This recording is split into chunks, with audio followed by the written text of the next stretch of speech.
Hello guys, welcome back to our channel. It's me Vaishu school. നമ്മുടെ പുതിയ വീഡിയോയിലേക്ക് എല്ലാവർക്കും സ്വാഗതം. അപ്പം ഇന്നാണ് ആ സുദിനം, അതായത് ഞാൻ ഹോസ്പിറ്റലിൽ അഡ്മിറ്റ് ആകാൻ പോണ ദിവസം. ആക്ച്വലി ഈ വീഡിയോ നിങ്ങൾ കാണുന്നുണ്ടാവും മേ ബി എൻ്റെ ഡെലിവറി ഒക്കെ കഴിഞ്ഞതിന് ശേഷമായിരിക്കും. ഇത് എപ്പോഴാണ് പബ്ലിക് ആക്കാൻ പറ്റുക, അല്ലെങ്കിൽ ഇതിൻ്റെ എഡിറ്റിംഗ് ഫുള്ള് കഴിയാമെന്ന് എനിക്കിപ്പോഴും അറിയില്ല കേട്ടോ. ഈ പോണത് എങ്ങോട്ടാന്ന് ഞാൻ പ്രത്യേകിച്ച് പറയേണ്ട ആവശ്യമില്ല. എൻ്റെ വീഡിയോ കാണുന്നവർക്ക് അറിയാം ഞാൻ ഷുഗർ ടെസ്റ്റ് ചെയ്യാൻ പോവുമായിരിക്കും എന്നുള്ളത്. അപ്പം ഹോസ്പിറ്റലിൽ അഡ്മിറ്റ് ആവണേൻ്റെ അന്നത്തെ ദിവസത്തെ FBSഉം PPBSഉം ചെക്ക് ചെയ്തിട്ട് വരണമെന്ന് ആദ്യം പറഞ്ഞിട്ടുണ്ടായിരുന്നേ. ബാക്കി ടെസ്റ്റൊക്കെ നമ്മൾ കഴിഞ്ഞ ദിവസങ്ങളായിട്ട് എടുത്ത് തീർത്തിട്ടുണ്ടായിരുന്നു. ലാബിലെത്തി സാമ്പിൾ കൊടുത്തു, നേരെ വീട്ടിലേക്ക് പോന്നു. രാവിലെ ചെറിയൊരു മഴക്കോളൊക്കെ കണ്ടിട്ടുണ്ടായിരുന്നു കേട്ടോ. അപ്പോൾ അഡ്മിറ്റ് ആകാൻ പോകുന്നതിൻ്റെ ചെറിയ ചെറിയ ടെൻഷൻസൊക്കെ എനിക്കുണ്ടായിരുന്നു. ഓഫ് കോഴ്സ് നിങ്ങൾക്ക് അറിയാമല്ലോ, എത്ര പ്രസവിച്ചാലും ഓരോ പ്രസവവും നമുക്ക് ഡിഫറെൻറ്റ് അനുഭവങ്ങളാണ് തരിക.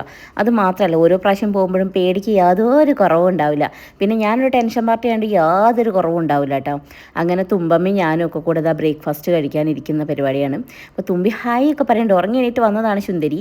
അപ്പോൾ ഇവരെല്ലാത്തിനെയും പെറുക്കിയും കൊണ്ടാണ് നമ്മൾ ഹോസ്പിറ്റലിൽ പോണത്. അവിടെ എത്തിയാൽ എന്താ അവസ്ഥ എന്നുള്ളത് ആ വ്ളോഗിലേ നമുക്ക് കാണാൻ പറ്റുള്ളൂ. ഇവരെ എങ്ങനെ മാനേജ് ചെയ്യും ഹോസ്പിറ്റലിൽ നിന്നൊന്നും അറിഞ്ഞൂടാ. പക്ഷേ ഇവരെവിടെ ആക്കി പോയിട്ടുണ്ടെങ്കിലും എന്താ പറയുക, എനിക്ക് ഇവർ കൂടെ ഉണ്ടാവുന്ന ഒരു ചിലപ്പോൾ ഞാൻ ഇവരുടെ അടുത്ത് കച്ചറ ഉണ്ടാക്കി ഇരിക്കേണ്ടി വരും. അല്ലോ തുമ്പി എന്ന് വിളിച്ചുകൊണ്ട് ഇരിക്കേണ്ടി വരും എന്നൊക്കെ എനിക്കറിയാം. പക്ഷേ ഇവരുണ്ടെങ്കിൽ, ഇവരെൻ്റെ കൺവെട്ടത്തുണ്ടെങ്കിൽ എനിക്ക് ആ ഒരു ടെൻഷൻ ഉണ്ടാവില്ലല്ലോ എന്നൊരു സമാധാനമുണ്ട്. രാവിലത്തെ ബ്രേക്ക്ഫാസ്റ്റ് അമ്മമ്മ ഒരു ദോശ സ്പെഷ്യലിസ്റ്റാണ് ഗൈസ്. സോ ഒരു ഉഴുന്ന് ദോശ ആൻഡ് ഇതെൻ്റെ ഗോതമ്പ് ദോശ കേട്ടോ. അമ്മമ്മ പലതരത്തിൽ ദോശ ഉണ്ടാക്കും. ഞാൻ അമ്മമ്മനോട് എപ്പോഴും പറയുന്നത് ദോശക്കട തുടങ്ങുന്നത് എന്തുകൊണ്ടും നല്ലതായിരിക്കുന്നു. കൊണ്ടുപോകാനുള്ള സാധനങ്ങളെല്ലാം സെറ്റാക്കി വെച്ചിട്ടുണ്ടായിരുന്നു. ബ്രേക്ക്ഫാസ്റ്റ് കഴിച്ചു, മെഡിസിൻ കഴിച്ചു. പിന്നെ എൻ്റെ ബോധം പോയത് ഏത് വഴിക്കാന്ന് എനിക്ക് അറിയണ്ടായിരുന്നില്ല കേട്ടോ. പിന്നെ എണീറ്റപ്പോഴേക്ക് വല്ലാത്ത തലകറക്കൊക്കെ ആയിരുന്നു. അപ്പോൾ അമ്മമ്മ നാരങ്ങ വെള്ളമൊക്കെ കലക്കി തന്നു. അതും കുടിച്ചതാ കൊലായിൽ ഇങ്ങനെ വന്നിരിക്കുകയാണേ. വല്ലാത്തൊരു ക്ഷീണമായിരുന്നേ. പിന്നെ ടെൻഷൻ കൊണ്ട് എനിക്ക് തന്നെ തോന്നുന്നു ക്ഷീണമാണോ എന്നൊന്നും എനിക്കറിയില്ല. ഇവരൊക്കെ ഭയങ്കര എക്സൈറ്റഡ് ആയിരുന്നു. അവരെ കാണാനല്ല, അഡ്മിറ്റ് ആവാൻ പോവാ അമ്മ. അഡ്മിറ്റ് ആയിട്ട് പിന്നെ ഓപ്പറേഷനൊക്കെ ചെയ്ത് വാവനെ എടുക്കണം.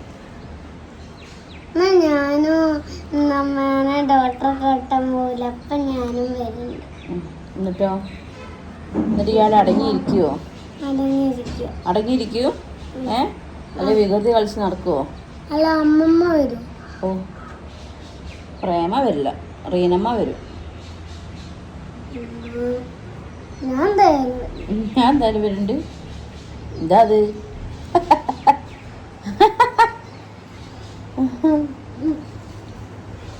എന്താ പറയേ? ക്ഷീണമാണുണ്ണി. അയ്യാ, ഞാൻ നോക്കുമ്പോൾ സേട്ടനും ചേച്ചി അവിടെ എന്തൊക്കെയോ കഥയും പറഞ്ഞത് ഇടയ്ക്കോ നോക്കിയിരിക്കുന്നുണ്ട്. ഭയങ്കര പ്ലാനിങ് ഒക്കെയാണ് കേട്ടോ. തുമ്പമ്മ ഗേൾസിൻ്റെ ടീമിലും അല്ലുട്ടൻ ബോയിൻ്റെ ടീമിലാണ്. അല്ലുട്ടൻ്റെ ഡയലോഗ് തന്നെ, ഈ വീട്ടിലെ പട്ടി പോലും പെണ്ണാണ്, ഇനി അടുത്തതൊരു ആൺകുട്ടി മതി എന്നാണ് അവൻ പറഞ്ഞത്. ദെൻ ടൈം ആയപ്പോൾ നമ്മൾ PPBS എടുക്കാൻ വേണ്ടിയിട്ട് പോവാണ് കേട്ടോ. കാറ് ഒരെണ്ണ ഏട്ടൻ കഴുകി വെച്ച് അടുത്തത് എടുത്തിട്ടാണ് നമ്മൾ പോണത്. അങ്ങനെ ഇനിയിപ്പോൾ പോയിട്ട് സാമ്പിൾ കൊടുത്ത് നേരെ തിരിച്ച് വരുമ്പോൾ വീട്ടിലൊന്ന് കയറി കേട്ടോ. ഹേസുമേനെയൊക്കെ ഒന്ന് കണ്ട് അച്ഛനോടും അമ്മേനോടൊക്കെ പറഞ്ഞ്, എന്നാൽ പിന്നെ അച്ഛനോടും ഇളയമേനോടും ഒക്കെ ഒന്ന് പറഞ്ഞ് പ്രാർത്ഥിക്കാനൊക്കെ പറഞ്ഞ് നമ്മൾ അഡ്മിറ്റ് ആവാൻ പോവുകയാണല്ലോ. പിന്നെ അച്ഛനും അമ്മയും അഡ്മിറ്റ് ആകുമ്പോൾ അങ്ങോട്ടേക്ക് വന്നോളും. അങ്ങനെ എല്ലാവരോടും ടാറ്റാ ബേബി പറഞ്ഞ് നമ്മൾ തിരിച്ച് വീട്ടിലേക്ക് തന്നെ പോവാണ്. കാരണം സമയമായി തുടങ്ങി. ഉച്ചയൊക്കെ ആകുമ്പോഴാണ് നമ്മൾ അഡ്മിറ്റ് ആവുന്നത് കേട്ടോ. എനിക്കെല്ലാം എടുത്ത് വെച്ചിട്ടും എന്തൊക്കെയോ ഇനി എടുക്കാനുണ്ടോ, എന്തെങ്കിലും മറന്നോ എന്നുള്ളൊരു ടെൻഷനായിരുന്നു. വീണ്ടും ആലോചിച്ചുകൊണ്ടിരിക്കുകയായിരുന്നു കേട്ടോ, എന്തെങ്കിലും മറന്നു പോയിട്ടുണ്ടോ എന്നുള്ളത്. അങ്ങനെ ഉച്ചയ്ക്ക് ഭക്ഷണം കൂടെ കഴിച്ചിട്ടാണ് നമ്മൾ വീട്ടിൽ നിന്ന് ഇറങ്ങുന്നത്. അപ്പം ഭക്ഷണം ഇന്ന് ചോറും ചിക്കൻ കറിയും ഒക്കെ ആയിരുന്നേ. പിന്നെ ഒരു ഉപ്പേരി ഉണ്ടായിരുന്നു. അങ്ങനെ നമ്മളെല്ലാവരും കൂടി ഇരുന്ന് ഭക്ഷണമൊക്കെ കഴിച്ചു. ഇവരെ കഴിപ്പിക്കലാണ് ഏറ്റവും വലിയ ടാസ്ക്. ഇനിയിപ്പോൾ ഹോസ്പിറ്റലിൽ പോയി എന്താ അവസ്ഥ എന്നുള്ളത് അവിടെ ചെന്നാലേ അറിയുള്ളൂ. നമ്മുടെ പുതിയ റൂമിൽ ഭയങ്കര എക്കോയാണ് കേട്ടോ. മേ ബി നിങ്ങൾക്ക് തന്നെ സൗണ്ട് ഭയങ്കര ഡിഫറെൻ്റ് ആയിട്ട് ഫീൽ ചെയ്തേക്കാം ഗൈസ്. അപ്പോൾ ഞാൻ പോയി പ്രസവിച്ചിട്ട് വരാം. ഓക്കെ, അപ്പോൾ ഞങ്ങൾ കുറച്ച് ലേറ്റായി, ഇനി പോട്ടെ. അപ്പം ഇതാ സംഭവങ്ങളൊക്കെ സെറ്റാക്കി വെച്ചിട്ടുണ്ട്. ഇതൊരു ഇൻസ്റ്റാ പേജിൽ നിന്നാണ് കേട്ടോ. ഫസ്റ്റ് ബോൺ എന്ന് പറഞ്ഞിട്ടുള്ള അടിപൊളിയാണ്, നല്ല ക്വാളിറ്റി ലൈറ്റാണ്. ആൻഡ് എനിക്ക് ഇഷ്ടപ്പെട്ടു ഈ കളറ്. അപ്പോൾ ഞാൻ അതന്നെ എടുക്കാമെന്ന് വിചാരിച്ചു. ഓക്കെ, അപ്പോൾ ഞങ്ങൾ പോയിട്ട് വരാം. കണ്ണെഴുതിയിട്ടില്ല അല്ലേ? സംഭവം എല്ലാം പാക്ക് ചെയ്യുമ്പം കുറഞ്ഞു പോയോ എന്നുള്ള ടെൻഷനായിരുന്നു. പക്ഷേ ഞാനൊരു വീഡിയോ ഇട്ടു ഹോസ്പിറ്റൽ ബാഗ് പാക്കിങ്. അതിൻ്റെ താഴെ ഫുൾ കമൻറ്റ്സ് അതായിരുന്നു, ഇത് എത്ര കാലത്തേക്കായി പോകുന്നത്, എന്തോരം സാധനങ്ങളാണെന്നൊക്കെ കേട്ടോ. പക്ഷേ എടുത്തു വെക്കുമ്പോൾ എനിക്ക് തോന്നി ദൈവമേ ഇത് ഇച്ചിരി ഓവറായി പോയോ എന്നുള്ളത്. ഇനി എന്താണ് അവസ്ഥ എന്നുള്ളത് അവിടെ ചെന്നാലല്ലേ നമുക്കറിയുള്ളൂ. അല്ലുട്ടൻ്റെ ഡെലിവറിക്കൊന്നും എനിക്ക് ഒന്നും പ്രിപ്പയർ ചെയ്യാനോ കാര്യങ്ങളോ ഒന്നും സാധിച്ചിട്ടുണ്ടായിരുന്നില്ല. തുമ്പമ്മേൻ്റെ ഡെലിവറി പിന്നെ നിങ്ങൾക്ക് അറിയാമല്ലോ അവസ്ഥ എന്തായിരുന്നു എന്നുള്ളത്. ഇടയ്ക്ക് ഞാൻ അമ്മച്ചനൊന്ന് പോയി നോക്കൂ കേട്ടോ. എന്നിട്ട് അമ്മച്ചനോട് സലാം പറഞ്ഞിട്ടാണ് പിന്നെ ബാക്കി പരിപാടികളിലേക്ക് കിടക്കുക. അങ്ങനെ ഓരോരോ സാധനങ്ങളായിട്ട് ഓരോരുത്തർ ഇങ്ങനെ എല്ലാം എടുത്തുകൊണ്ട് പോകുന്നുണ്ട്. അല്ലുട്ടനൊക്കെ ഭയങ്കര ഇൻട്രസ്റ്റ് ആയിരുന്നു കേട്ടോ എല്ലാം കൊണ്ടുവെക്കാനൊക്കെ. അപ്പോൾ വേലു, ഞാൻ പോയി പ്രസവിച്ച് വരാം. സന്തോഷമായിട്ട് പോവാ. മുത്തപ്പൻ്റെ അനുഗ്രഹമുണ്ട്. സന്തോഷമായിട്ട് പോവാ. ഓക്കെ, പ്രാർത്ഥിക്കേ. ഓക്കെ,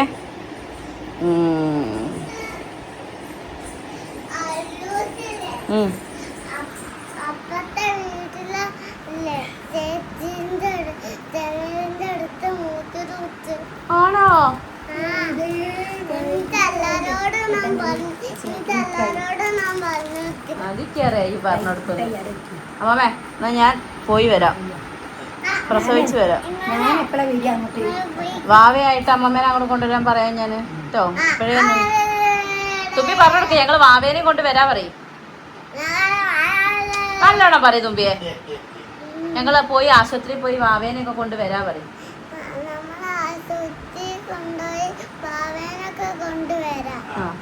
അലിച്ചേട്ടാ അമ്മച്ചനോട് പറയും നമ്മളെ വാവേന്റെ അടുത്തേക്ക് വാവേനെ അടുത്തേ പോവേ. വാവേനെ കൊണ്ടുവരാൻ പോവാണ് അല്ലേ? വാവേനെ കൊണ്ടുവരാൻ പോകും. അവനെ പുറത്തേക്ക് എടുക്കാൻ പോകും. പുറത്തേക്ക് എടുക്കാൻ പോവാണ്. എന്തോ ഞാൻ ഏതോ ട്രിപ്പ് മോഡിൽ കുട്ടീനെ ഇട്ടാണല്ലോ.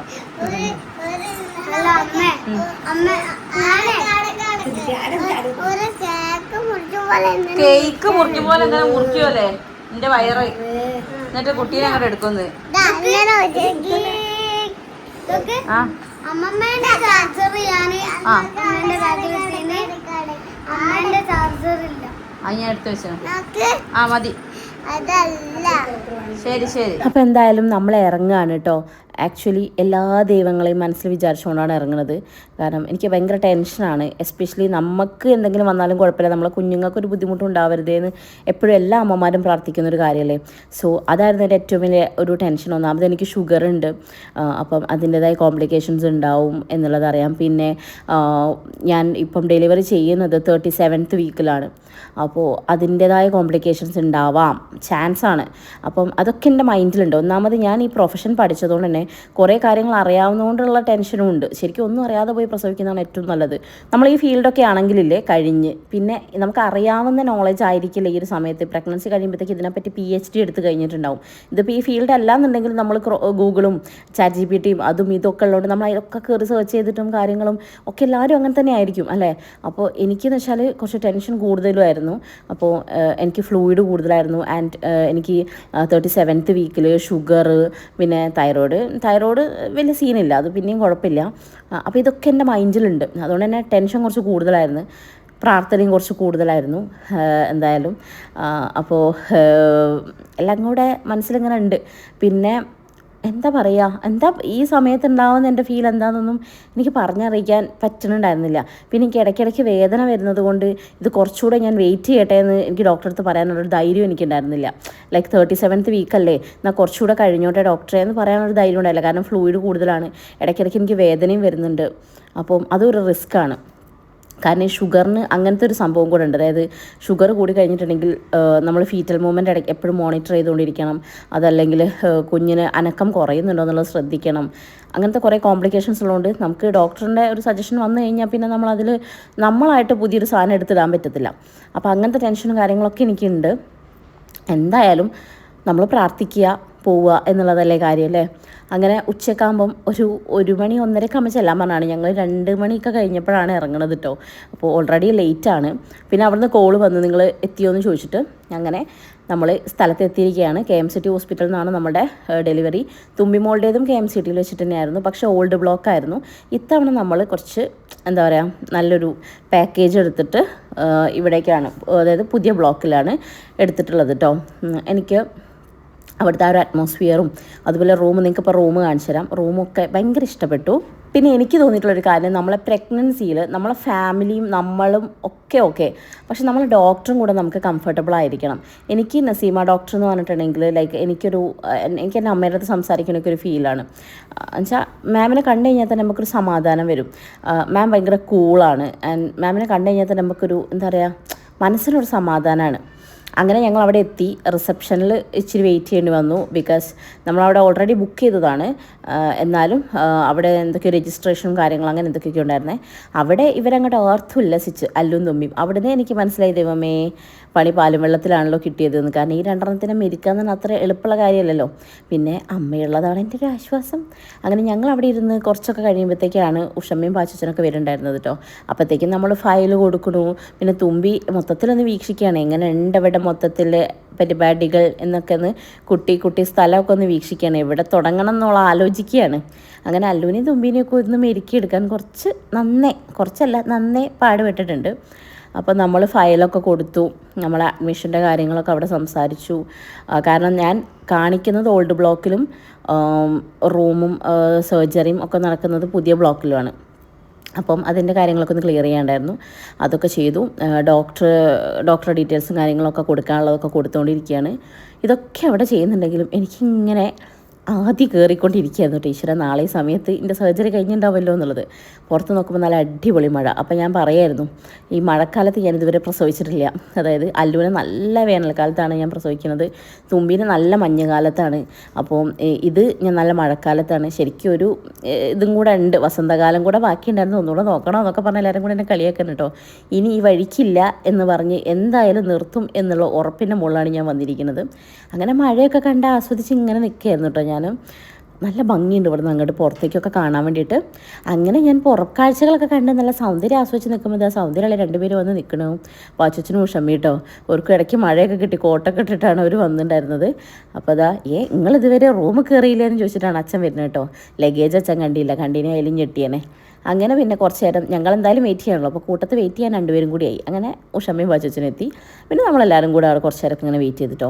ഇത്രയും നേരം ഞങ്ങൾ അട്ടം നോക്കി വെറുതെ അവിടെ വായി നോക്കി കുത്തിരിക്കുകയായിരുന്നേ. എനിക്ക് ആ പേപ്പർ കിട്ടുമ്പോഴാണ് നമ്മൾ പറയുന്നത്, എന്നാൽ നമുക്ക് ഓരോ കാപ്പി കുടിച്ചാലോ എന്ന്. അപ്പോഴത്തേക്കും ലഗേജ് കൊണ്ടുപോകാൻ അവിടെ നിന്നുള്ള ടീംസൊക്കെ വന്നതുകൊണ്ട് പിന്നെ നമുക്ക് കാപ്പി കുടിക്കാനൊന്നും പറ്റിയില്ല ഗൈസ്. പിന്നെ നമ്മൾ ജസ്റ്റ് ഒന്ന് പുറത്തേക്ക് ഇറങ്ങി, അവിടെ പേപ്പർ ശരിയാവുന്നതിന് മുന്നേ. അപ്പം മഴയൊക്കെ കണ്ടപ്പോൾ വെറുതെ അങ്ങോട്ട് ഇറങ്ങിയതാണ്. അപ്പോൾ ചേട്ടനെ നോക്കുമ്പോൾ നല്ല രസം. അപ്പോൾ ഞാൻ വീഡിയോ എടുത്ത് വെച്ചു, കിടക്കട്ടേന്നേ, ഏട്ടനൊരു സന്തോഷമായിക്കോട്ടെ. അപ്പോൾ പിന്നെ ഏട്ടനെ ഞാൻ എടുത്തു കൊടുത്താൽ പിന്നെ എന്നെ ഏട്ടൻ എടുത്ത് കഴിഞ്ഞാൽ ശരിയാവില്ലല്ലോ. പിന്നെ എന്നെ ഏട്ടൻ എടുത്തു തന്നു. അങ്ങനെ ഞങ്ങൾ അങ്ങോട്ടും ഇങ്ങോട്ടും വീഡിയോ ഒക്കെ എടുത്ത് അവിടെ ഇങ്ങനെ മഴയൊക്കെ ആസ്വദിച്ച് ഇങ്ങനെ നിന്നു. ഇതൊക്കെ ആസ്വദിക്കുന്നുണ്ടെങ്കിലും എൻ്റെ മനസ്സിങ്ങനെ നാളത്തെ തിയേറ്ററാണ് എന്നെ ഓർമ്മിപ്പിക്കുന്നത്. കഴിഞ്ഞ പ്രാവശ്യവും തുമ്പീനെ ഞാൻ ഡെലിവറിൻ്റെ ടൈമിൽ എന്താ പറയുക, എനിക്ക് ഫുള്ള് ഞാൻ കോൺഷ്യസ് ആയിരുന്നു. അതായത് ചില ആൾക്കാർ പറയണേക്കാം അവർക്ക് ഈ എന്താ പറയുക തരിപ്പിക്കാനുള്ള മരുന്നൊക്കെ കൊടുത്തു കഴിഞ്ഞിട്ടുണ്ടെങ്കിൽ അവർക്ക് ഓർമ്മയൊന്നും ഉണ്ടാവില്ല എന്ന്. അമ്മ എപ്പോഴും പറയും. ഉഷമ്മേൻ്റെത് 2ഉം സിസേറിയനായിരുന്നു. അപ്പം സിസേറിയൻ കഴിഞ്ഞ് അമ്മ പുറത്തിറങ്ങിയ സമയത്ത് അച്ഛനെ കണ്ടിട്ട് അമ്മ ചോദിച്ചത്രേ ആരാന്ന്. അച്ഛൻ വിചാരിച്ചാലോ ഒന്നത്തെ കൊണ്ട് ബന്ധം കഴിഞ്ഞോ എന്ന്. അപ്പോൾ അച്ഛൻ പറയാം, കാരണം അച്ഛനെ മൊത്തക്കിട്ട് ചോദിക്കുന്ന ആരാന്നേ, അത്രയും ബോധം അതാവുമെന്ന് പറയണ കേൾക്കാം. പക്ഷേ എനിക്കെന്ന് വെച്ച് കഴിഞ്ഞാൽ ഫുള്ളി കോൺഷ്യസ് ആയിരുന്നു. തുമ്പീൻ്റെ അവർ തമ്മിൽ സംസാരിക്കണതും കാര്യങ്ങളൊക്കെ എനിക്ക് മനസ്സിലാവുണ്ടായിരുന്നു. അപ്പോൾ അങ്ങനെയായിരുന്നു. അതുകൊണ്ട് തന്നെ എനിക്ക് തിയേറ്ററിനെ പറ്റി നല്ലൊരു, പിന്നെ ഓൾറെഡി ഞാൻ ഈ പ്രൊഫഷൻ ആയതുകൊണ്ട് നമ്മൾ നേരിട്ട് കണ്ടതല്ലേ, അപ്പോൾ അതുകൊണ്ട് തന്നെ അതിനെപ്പറ്റി ഏകദേശം ധാരണ ഉള്ളതുകൊണ്ട് ഞാൻ അതൊക്കെയാണ് ഇങ്ങനെ ചിന്തിച്ചുകൊണ്ടിരിക്കുന്നത് കേട്ടോ. നാളെ ഈ സമയം ഞാൻ തിയേറ്ററിലായിരിക്കും, അയ്യോ എനിക്ക് ഇന്ന സമയത്ത് ഇനി എൻ്റെ മുമ്പേ എനിമ തരും, അത് കഴിഞ്ഞ് എന്നെ കൊണ്ടുപോകും. എനിക്ക് യൂറിൻ്റെ ട്യൂബ് ഇടുന്നതൊന്നും ആലോചിക്കാൻ കൂടെ വയ്യ. എനിക്ക് ഭയങ്കര പെയിൻഫുള്ളായിരുന്നു അതൊക്കെ ആലോചിക്കുമ്പോൾ എനിക്ക് ഭയങ്കര ടെൻഷനായിരുന്നു കേട്ടോ. അങ്ങനെ അതന്നെ ഞാൻ ഇതിനെക്കുറിച്ച് തന്നെ എല്ലാവരുടെ അടുത്തും വാചാലായിക്കൊണ്ടിരിക്കുന്നത്. അച്ഛൻ ചോദിച്ചു, നിങ്ങൾ ഇടയ്ക്ക് മക്കളെ ടൂർ പോകാൻ വേണ്ടി വന്നതാണെന്ന്. ഫുള്ള് ട്രോളി ബാഗ്സ് ഒക്കെ എടുത്ത് ഞങ്ങൾ ഭയങ്കര സെറ്റായിട്ടാണ് വന്നിട്ടുണ്ടായിരുന്നത്. അതെൻ്റെ ബാഗ്, മറ്റേത് വാവയുടെ ബാഗ്, ഒന്ന് അമ്മയുടെ അല്ലുവിൻ്റെ തുമ്പീൻ്റെയും ഏട്ടൻ്റെ കൂടെ വെച്ച് ഒറ്റ ബാഗ്, പിന്നെ എന്തിനാ അമ്മ ഈ ബക്കറ്റൊക്കെ എടുത്തതെന്ന് എനിക്ക് അറിഞ്ഞൂടാ. അങ്ങനെ ഞങ്ങൾ പോകുന്ന കണ്ട് നാട്ടുകാർ മൊത്തം നോക്കി ഏതാ ഈ മറ്റേത് പറയും, ഞങ്ങൾ സാധാ ബംഗാളി കുടുംബാഹ എന്ന് പറയുന്ന പോലെ എന്തോരം ലഗേജുമായിട്ട് എന്തോരം മനുഷ്യന്മാരെ പോകണം, ഇവരിത് ഇടയ്ക്ക് പോകുന്നതെന്നുള്ള മട്ടിലാണ് എല്ലാവരും നോക്കുന്നത് കേട്ടോ. ഞാനിത് പറഞ്ഞ് പെരിഞ്ചിരിയായിരുന്നു കേട്ടോ. എല്ലാവരും ഇത് പറഞ്ഞിട്ട് ചിരിക്കണേ ഞങ്ങളെല്ലാവരും. അങ്ങനെ എന്തായാലും ആ റൂം നിറയ്ക്കാനുള്ള സാധനം ഞങ്ങൾ കൊണ്ടുപോയിട്ടുണ്ട്.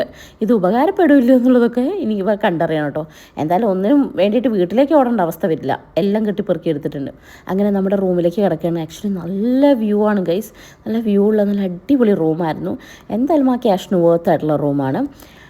പിന്നെ ബാക്കിയുള്ളതൊക്കെ സർവീസും കാര്യങ്ങളൊക്കെ ഉള്ളത് ഞാൻ ബാക്കി ഡെലിവറി വ്ളോഗിലൊക്കെ ഞാൻ പറയാം കേട്ടോ. കണ്ടോ നല്ല വ്യൂ ഇല്ലേ, അടിപൊളിയായിരുന്നു കേട്ടോ. എനിക്ക് ഭയങ്കര ഇഷ്ടപ്പെട്ടു. KMCTൻ്റെ സൈഡിൽ ഇത്രയ്ക്കും ഹരിതാപം നിറഞ്ഞൊരു സ്ഥലമുണ്ട് എന്നുള്ളത് ഞാനിപ്പോഴാണ് അറിയണത്. ഓക്കെ, നല്ല മലനിരകളൊക്കെ ആയിട്ടേ. വൈശാഖേട്ടൻ എവിടെയാണ് അപ്പോൾ ഇങ്ങനെയൊക്കെ ഒരു സ്ഥലം എന്ന്. വൈശാഖൻ്റെ നാടാണ്, എന്നിട്ട് പോലും വൈശാഖേട്ടൻ അറിയില്ലേ. അങ്ങനെ ഞങ്ങൾ അവിടെ നിന്ന് കുറച്ച് കാഴ്ചകളൊക്കെ ആസ്വദിച്ചു. റൂം കയറി. റൂമിൻ്റെ ഒരു സൈഡ് ഫുള്ള് ഇങ്ങനെ ഒരു വ്യൂ ആണ് കേട്ടോ. അടിപൊളിയാണ്. ഈവനിങ്ങിലൊക്കെ വേറെ വൈബായിരുന്നു.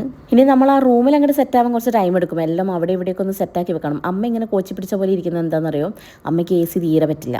അമ്മയ്ക്ക് തണുപ്പ് തീരെ പറ്റില്ല. നമുക്കാണെങ്കിൽ AC ഇടാതെ പറ്റില്ല. അങ്ങനെ AC ഇട്ടിട്ട് അമ്മ ആകെ കോച്ചി പിടിച്ചിരിക്കുകയാണ്. ഓക്കെ, അങ്ങനെ ഒരു രണ്ടാളും കൂടെ അവിടെ ഇരിക്കുന്നു. സേട്ടൻ അവിടെ കിടന്നു. എല്ലാവരും ഓരോ സ്ഥലത്ത് പോയൊക്കെ ഇരുന്ന് ഇങ്ങനെ കാഴ്ചകളൊക്കെ ഒന്ന് ആസ്വദിച്ചൊന്ന് സെറ്റായിട്ട് ഇങ്ങോട്ട് വരികയാണ്. ഓരോക്കെ കാഴ്ചകൾ ആസ്വദിച്ചോട്ടെ, ഞാൻ നാളത്തെ കാര്യം ആലോചിച്ച് ആസ്വദിക്കുകയാണ് ഗൈസ്. അപ്പോൾ ഇതാണ് ആ ഒരു എന്താ പറയുക നമ്മുടെ റൂം എന്ന് പറയുന്നത്. പിന്നെ പേഷ്യൻറ്റിന് കിടക്കാനൊരു ബെഡുണ്ട്, പിന്നെ എക്സ്ട്രാ ഒരു സോഫയുണ്ട്, പിന്നെ അത്യാവശ്യം വലിയ കുഴപ്പമില്ല, അത്യാവശ്യം സൗകര്യങ്ങളൊക്കെ ഉണ്ട് കേട്ടോ. ബാത്റൂമൊക്കെ സെറ്റപ്പാണ്. പിന്നെ അങ്ങനെ ഒരു കബോർഡ് ഉണ്ട്, പിന്നെ അതല്ലാതെ വേറൊരു കബോർഡ് ഉണ്ട്. മൊത്തത്തിൽ സംഭവം അടിപൊളിയാണ്. അങ്ങനെ വന്ന പാടത് അവരെല്ലാവരും കൂടെ താഴെ നിന്ന് കാപ്പി വാങ്ങിക്കൊണ്ടുവന്നതാണ് കേട്ടോ. കാപ്പിയൊക്കെ വാങ്ങിക്കൊണ്ടുവന്ന് പിന്നെ അല്ലും തുമ്പി ഓരോ പരിപാടി തുടങ്ങി. കടല കഴിക്കുന്നു, എന്തൊക്കെയോ പരിപാടികളുണ്ട്. ഇനി എത്ര ദിവസം വരെയും കൊണ്ട് എന്തൊക്കെ ചെയ്യുന്നൊന്നും അറിയില്ല. നമ്മളെ സ്ഥലത്ത് കയറി കുത്തിരുന്ന് റൂമിൽ ബെഡിലൊക്കെ ഒന്ന് കയറി ഇരുന്ന് പിന്നെന്താ ഇനിയിപ്പോൾ എനിക്കറിയില്ല എന്താ പറയേണ്ടതെന്നൊന്നും അറിയില്ലേ. നാളെ അറിയാം എന്തൊക്കെയാണെന്നുള്ളത്. അതിൻ്റെതായ ടെൻഷനും കാര്യങ്ങളൊക്കെയാണ്. എത്ര പ്രാവശ്യം ഞാൻ നിങ്ങളോട് പറയാലേ, നിങ്ങൾക്ക് മനസ്സിലാവുമെന്ന് ഞാൻ കരുതുന്നു. ഡാഡി അവിടെ പോയി സെൽഫി ഒക്കെ എടുക്കും. മക്കൾ പിന്നെ വേഗം ബാത്റൂമൊക്കെ പോയി നോക്കണം, കാരണം അവർക്ക് മെയിനായിട്ട് വേണ്ടത് അവിടെയാണ്. അച്ഛൻ അവിടെ നിന്നിട്ട് പിന്നെ കുറച്ച് സെൽഫി ഒക്കെ എടുക്കുന്നുണ്ട്. അപ്പോൾ ഞാൻ തന്നെ നിർത്തി 4-5 ഫോട്ടോ ഒക്കെ എടുത്തു കൊടുത്ത്. മരുമകൾക്ക് പ്രസവവേദന, അമ്മായി അച്ഛന് ഫോട്ടോ എടുക്കലെന്ന് കേട്ടിട്ടുണ്ടോ? ഇതാണിത്. ഓക്കെ, അങ്ങനെ അച്ഛനും അല്ലും തുമ്പിയൊക്കെ നിർത്തി കുറച്ച് ഫോട്ടോ എടുത്തപ്പോൾ അവർ ഹാപ്പി. പക്ഷേ ഞാനെപ്പോഴും ഉള്ളിൽ നാളത്തെ എൻ്റെ പ്രസവം എന്ന് ഉരുവിട്ടുകൊണ്ടേയിരുന്നു. അങ്ങനെ അച്ഛനും അമ്മയും ഇന്ന് പോയിട്ട് നാളെ രാവിലെ ഡെലിവറീൻ്റെ ടൈം ആകുമ്പോഴത്തേക്കും വേഗം വരാമെന്ന് പറഞ്ഞിട്ട് അങ്ങനെ അവർ പോയി. ഇവിടുത്തെ ഒച്ചപ്പാടും ബഹളവും സ്പോൺസേർഡ് ബൈ അല്ലു തുമ്പി എന്ന് പറഞ്ഞാൽ ആ ഫ്ലോർ നിറച്ച് വരെ ഒച്ചയ്ക്കും കേൾക്കുക. അല്ലും തുമ്പി, ഞാനും റീനമ്മയും വൈശാഖേട്ടനും, അവൾ ഇത്രയും പേരാണ് ഇപ്പോൾ ഇന്ന് ഇവിടെ ഉള്ളത്. അങ്ങനെ എനിക്കിതാ കയ്യിൽ ബാഡ്ജൊക്കെ കുത്തി തന്നിട്ടുണ്ട് ഗൈസ്. Oh my God. അങ്ങനെ ഇനി ബാക്കി യുദ്ധം നമ്മൾ തുടങ്ങാൻ പോവുകയാണ്. എനിക്ക് ആലോചിക്കുമ്പോൾ തന്നെ തല കറങ്ങുന്നു. എനിക്ക് സിസേറിയൻ ചെയ്യുന്നതിനേക്കാളും പേടിയെന്ന് വെച്ചാൽ സിസേറിയൻ കഴിഞ്ഞിട്ടൊരു നടത്തമുണ്ട് എൻ്റെ പൊന്നു മക്കളേ. അത് കഴിഞ്ഞിട്ടുള്ള ആ നടത്തല്ലേ, ജീവൻ പോകുന്ന ആ വേദന അല്ലേ, അതൊക്കെ ആലോചിക്കുമ്പോൾ എനിക്ക് ആലോചിക്കാൻ കൂടെ വയ്യ. ആലോചിക്കുന്നില്ല ഞാൻ. അങ്ങനെ പിന്നെ ഇവരിവിടെ കാഴ്ചകൾ കണ്ട് വർത്താനം പറഞ്ഞും ഉല്ലസിച്ചും ഒക്കെ ഇരിക്കുകയാണ്. ഞാൻ അവിടെ പുറത്തേക്ക് നോക്കി ടെൻഷൻ അടിച്ചും നാളത്തെ കാര്യം ആലോചിച്ചും പിന്നെ എൻ്റെ ടെൻഷൻ ഇവർക്ക് പകർന്നു കൊടുത്തും ഇരിക്കുകയാണ്. കാരണം ഞാൻ മാത്രം ടെൻഷൻ അടിച്ച കാര്യമല്ലോ. ഇടയ്ക്ക് ഏട്ടനോട് പറയാം, ഏട്ടാ എനിക്ക് ടെൻഷനാണ്. ഏട്ടന് ടെൻഷൻ ഉണ്ടോ? അപ്പോൾ ഏട്ടൻ പറയാം, ആ ഉണ്ട്. എന്തിനാണ് ടെൻഷൻ അടിക്കുന്നത്, നിങ്ങൾക്ക് പുറത്ത് വെറുതെ തന്നാൽ പോരെ എന്ന് ഞാൻ തന്നെ പറയുകയും ചെയ്യും. പിന്നെ ഞാൻ ഷുഗറൊക്കെ ചെക്ക് ചെയ്തു, വലിയ കുഴപ്പമില്ല, ബോർഡർ ലെവലിലാണെന്നാണ് പറഞ്ഞിരിക്കുന്നത്. എന്തായാലും ഫുഡൊന്നും കൺട്രോൾ ചെയ്യണം. പിന്നെ രാത്രിയാകുമ്പം 12 മണിക്ക് ശേഷം വെള്ളം കുടിക്കരുത്, ഭക്ഷണം കഴിക്കരുത്. ഓ മൈ ഗോഡ്, പിറ്റേന്നത്തെ ആ ഒരു സർജറി ടൈം വരെ നമുക്ക് വെള്ളം കുടിക്കാൻ പറ്റില്ല. ഇപ്പം എന്തൊക്കെ ചെക്കപ്പ് ഉണ്ട്, അതിന് വേണ്ടിയിട്ട് പോവാണ് കേട്ടോ. അപ്പോൾ നമ്മൾ പോണത് ലേബർ റൂമിലേക്കാണ് കേസ്. അങ്ങനെ ലേബർ റൂമിലും കയറി അങ്ങനെ അവിടെ നിന്ന് ചെക്കപ്പൊക്കെ കഴിഞ്ഞു. പിന്നെ തിരിച്ച് പോരുകയാണ് ചെയ്തത് കേട്ടോ. എനിക്കാണെങ്കിൽ ഇടയ്ക്കിടയ്ക്ക് വേദന വരുന്നുണ്ടായിരുന്നേ. നമ്മൾ ഈ ലേബർ പെയിൻ പോലത്തെ ഒരു ടൈപ്പ് ഓഫ് വേദന. അങ്ങനെ ഞാൻ ചെന്ന് നോക്കും, ഞാൻ വിചാരിച്ച സിസേറിയൻ അല്ലേ, അപ്പം നെയിൽ പോളിഷൊന്നും വലിയ സീൻ ഉണ്ടായില്ല, അതൊന്നും പോക്കിയിട്ടുണ്ടായിരുന്നില്ല കേട്ടോ. അപ്പോൾ ഡോക്ടർ പറഞ്ഞു അതൊക്കെ പോക്കിക്കോളൂ. അങ്ങനെ നെയിൽ പോളിഷൊക്കെ പോക്കി, പിന്നെ ഗോൾഡ് കഴിച്ചു വെച്ചു. അങ്ങനെയുള്ള കാര്യങ്ങളൊക്കെ പിന്നെ ഇവിടെ എത്തിയതിനു ശേഷമാണ് ചെയ്തത്. അപ്പോൾ സേട്ടനും അമ്മയും കൂടെ കാര്യമായിട്ടുള്ള ഒരച്ചുപൊക്കൽ പരിപാടിയിലാണ് കേട്ടോ. അങ്ങനെ അവരവിടെ ഒരച്ചു പൊക്കട്ടെ.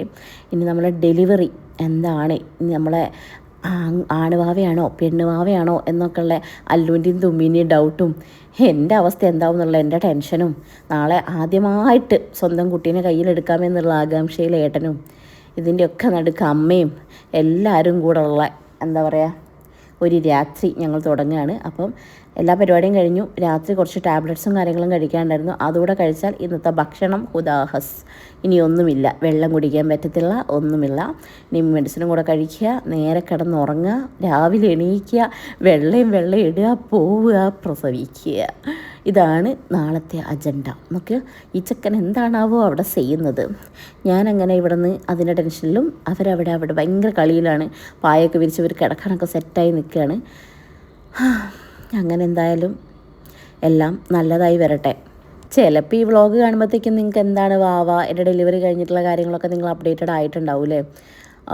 പിന്നെ ഡെലിവറി കഴിഞ്ഞിട്ടുണ്ടെങ്കിൽ എപ്പോഴാണ് വ്ളോഗ് ഇടാൻ പറ്റുക അങ്ങനെയൊന്നും എനിക്കും അറിഞ്ഞുകൂടാ, കാരണം എൻ്റെ സിറ്റുവേഷൻ എന്താണ് എന്നൊന്നും അറിയില്ലല്ലോ.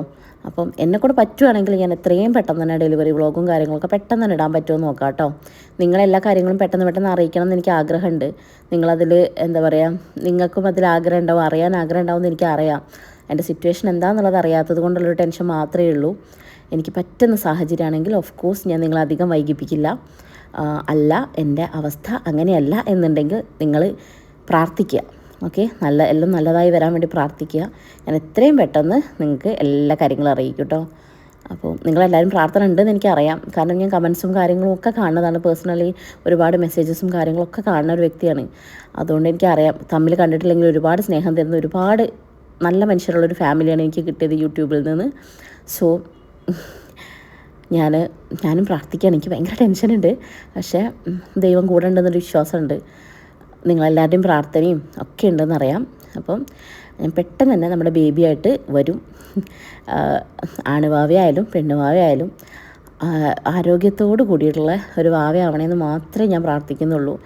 ആരാണെങ്കിലും എൻ്റെ മക്കളുടെ എന്താ പറയുക, മക്കൾക്ക് 2 പേർക്കും, ഒരാൾക്ക് ആൺകുട്ടിയാണെങ്കിൽ ഒരാൾക്ക് പെൺകുട്ടി എന്നൊരു ആഗ്രഹം ഉണ്ടെങ്കിൽ കൂടിയും അവരുടെ ഭാവിയാണെന്നുള്ള ഉത്തമ ബോധ്യം അവർക്കുണ്ട്. അതുകൊണ്ട് ആണാണെങ്കിലും പെണ്ണാണെങ്കിലും എനിക്ക് സന്തോഷം തന്നെയുള്ളൂ കേട്ടോ. അങ്ങനെ അമ്മമ്മയും മോനും ഒക്കെ എൻ്റെ വ്ളോഗ് തന്നെ കണ്ടിട്ട് കിടക്കുകയാണ്. എൻ്റെ ബാക്ക് പാക്കിങ്ങിൻ്റെ വീഡിയോ ആണല്ലോ കിടന്ന് ഓടിക്കൊണ്ടിരിക്കുന്നത്. അങ്ങനെ രാത്രിക്കത്തെ ലാസ്റ്റ് ചെക്കപ്പും കാര്യങ്ങളൊക്കെ കഴിഞ്ഞ് ഇനി ക്യാനുലൊക്കെ ഇടേണ്ടി വരും. അതൊക്കെ കഴിഞ്ഞ് ഇനി ഞാൻ റെഡിയായി പോണം ഗൈസ്. ഓ മൈ ഗോഡ്, എൻ്റെ ടെൻഷൻ നിങ്ങൾക്ക് മനസ്സിലാവുന്നുണ്ടോ? എനിക്ക് തന്നെ അറിയില്ല മക്കളെ, ഞാൻ എന്തോരം ടെൻഷൻ അടിച്ചിട്ടായി പറയുന്നതെന്ന്. എന്തായാലും ടെൻഷനൊന്നും വേണ്ട അല്ലേ, പ്രസവിക്കേണ്ടത് പിന്നെ നമ്മൾ പ്രസവിച്ചല്ലേ പറ്റൂ. എന്തായാലും എല്ലാവരും എനിക്ക് വേണ്ടി പ്രാർത്ഥിക്കുക, ബേബിക്ക് വേണ്ടി പ്രാർത്ഥിക്കുക. നമ്മളെ ബേബീനെയും കൊണ്ട് ഞാൻ എത്രയും പെട്ടെന്ന് വരും. വീഡിയോസും കാര്യങ്ങളൊക്കെ ഞാൻ വഴിയെ ഇടും. ഓക്കെ, എൻ്റെ സിറ്റുവേഷൻ പോലെ നിങ്ങൾ മനസ്സിലാക്കുമെന്ന് വിചാരിക്കുന്നു. നിങ്ങളുടെ ഒരു എന്താ പറയുക, ഇതൊക്കെ അറിയാനുള്ളൊരു ഇൻട്രസ്റ്റും കാര്യങ്ങളും എനിക്ക് അറിയാഞ്ഞിട്ടല്ല, പക്ഷേ എൻ്റെ സിറ്റുവേഷൻ എന്താണെന്നുള്ളത് എനിക്ക് മുൻകൂട്ടി പറയാൻ പറ്റാത്തതുകൊണ്ടാണ് ഇന്ന ദിവസം ഒരു വീഡിയോ ആയിട്ട് വരുമെന്ന് എനിക്ക് പറയാൻ പറ്റാത്തത്. ഓക്കെ, ഞാൻ മാക്സിമം ട്രൈ ചെയ്യും. ഞാൻ അശ്വിനിയൊക്കെ ഏൽപ്പിച്ചിട്ടുണ്ട് വീഡിയോ ഒക്കെ എടുക്കാൻ വേണ്ടിയിട്ട്. അവൾ വീഡിയോ എടുക്കാനൊക്കെ നാളെ വരും എന്നൊക്കെ പറഞ്ഞിട്ടുണ്ട്. അപ്പം അതിൻ്റെ ബാക്കി കാര്യങ്ങളൊക്കെ നാളത്തെ വ്ളോഗിൽ കാണാം കേട്ടോ. അപ്പം ഞാനും എന്തായാലും ഒന്ന് ഫ്രഷായി ദൈവത്തിന് പ്രാർത്ഥിച്ച് കിടക്കുന്നു. അമ്മ പറഞ്ഞാൽ പോലും നാമം ജപിക്കാത്ത ഞാൻ കുത്തിരുന്ന് നാമം ജപിച്ചാൽ കിടക്കുന്നത് ഗൈസ്. അടുത്ത വീഡിയോയിൽ കാണുന്നവരെ tata bye bye, see you bye. എല്ലാവരും പ്രാർത്ഥിക്കണേ.